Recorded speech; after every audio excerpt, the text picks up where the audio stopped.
Mr. President. Senator from Arkansas. Thank you, Mr. President. I've had the privilege of serving Arkansans in the U.S. Senate and the U.S. House of Representatives in both the majority and the minority. So I know how unmistakably important it is to protect the rights of the minority and the interest of individual states, especially those like Arkansas that are more rural and less populated. That's what our country's founders had in mind when they designed the Senate. The Senate is sometimes referred to as the greatest deliberative body, the key word being deliberative. It was not crafted to quickly approve or reject legislation passed by the House as a mere formality. Instead, it offers equal representation to each state and a procedural process that incentivizes and rewards consensus. Allowing individual senators to secure and, just as importantly, stop dramatic policy changes is what sets this body apart. The filibuster provides each of us leverage that must be preserved. Unfortunately, many of our colleagues on the other side have succumbed to short-sighted political calculations and are endorsing changing the Senate's rules in order to jam through their legislative priorities. However, the ability to prevent radical, swift, and far-reaching changes that would surely sow confusion and uncertainty is invaluable. As such, I intend to continue protecting the filibuster. Our Democratic friends, with some exceptions, are now abandoning their previous support for the filibuster, which, while in the minority, they argued was indispensable and utilized with zeal to great effect.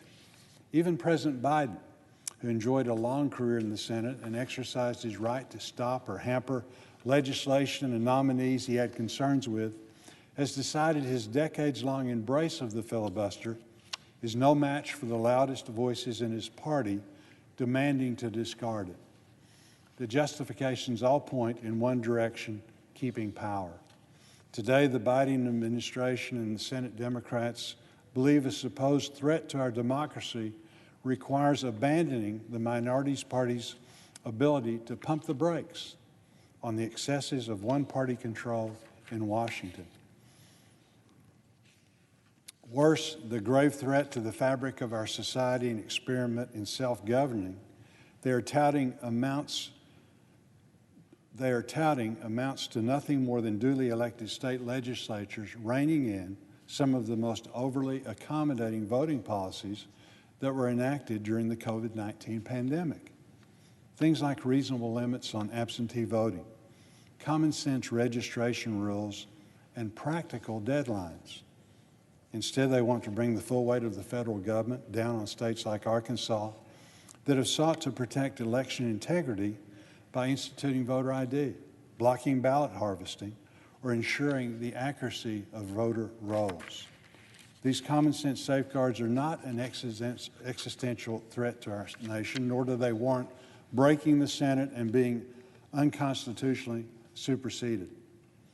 It's concerning that most members of the majority are now singing quite a different tune when it comes to tinkering with long-standing rules of the Senate to achieve partisan ends. I think it's important to applaud our colleagues on the other side of the aisle who remain committed to protecting the filibuster and, by extension, the very integrity of this institution.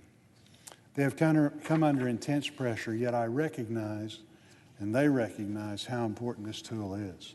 The harm that it would come from abandoning or undermining it, and that majorities in the Senate do not last forever. Should the Senate go down this path, it would result in exceedingly scorched earth where consensus is even harder to find, and shifting majorities implement drastic policy transformations when a president is willing to rubber stamp whatever Congress approves. I have opposed this ill-advised tactic in the face of opposition from my own side of the aisle in the past, and understand it's not always an easy thing to do.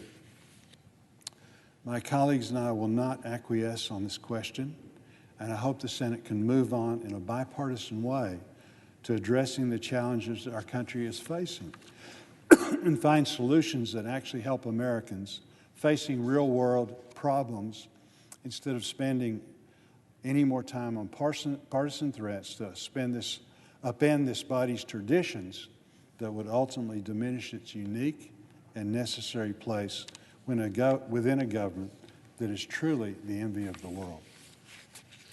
And with that, I yield.